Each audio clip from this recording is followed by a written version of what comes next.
presented by LMS Music.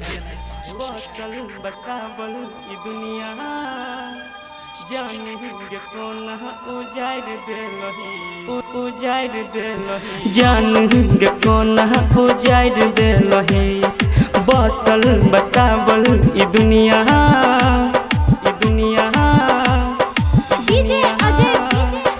जानेंगे कोना उजाड़ देलही जानेंगे कोना उजाड़ देलही बसल बसावल ई दुनिया जानेंगे कोना उजाड़ देलही जानेंगे कोना उजाड़ देलही बसल बसावल दुनिया जानेंगे कोना उजाड़ देलही जानेंगे कोना उजाड़ देलही अपन कही को बिरहन तू केला किया गए जानू बिसार देलही बसल बसावल ई दुनिया जानेंगे कोना उजाड़ देलही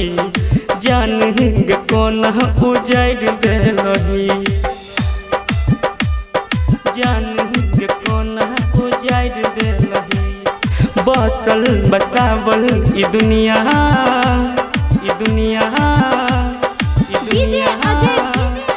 जानेंगे कोना उजाड़ देलही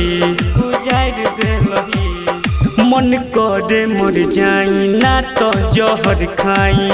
आँख सो आंसू बहा देलगे आँख सो आंसू बहा देलगे मन करे मर जाई ना त जहर खाई आँख से आंसू बहा देल जा धड़कैया छतिया सुनहि गे संगतिया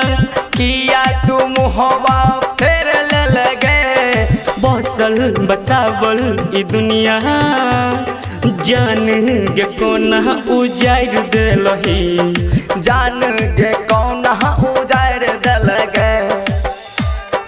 जानेंगे कोना उजाड़ देलही बसल बसावल ई दुनिया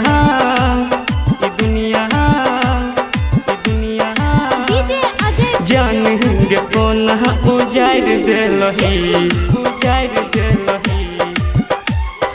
मारैया ताना गडनिया जमानाई कोन के अब हम जीवगे कोन के अब हम जीवगे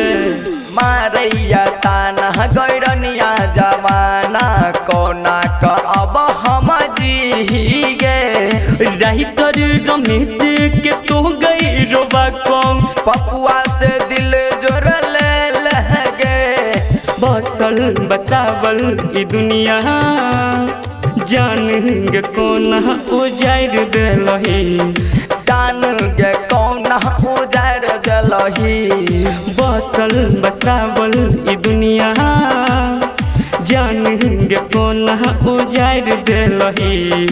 अपन कही को बिरहन तू केला किया गए जानू बिसार देलही बसल बसावल ई दुनिया जानेंगे कोना उजाड़ देलही जानेंगे कोना उजाड़ देलही LMS Recording Studio, Darbhanga.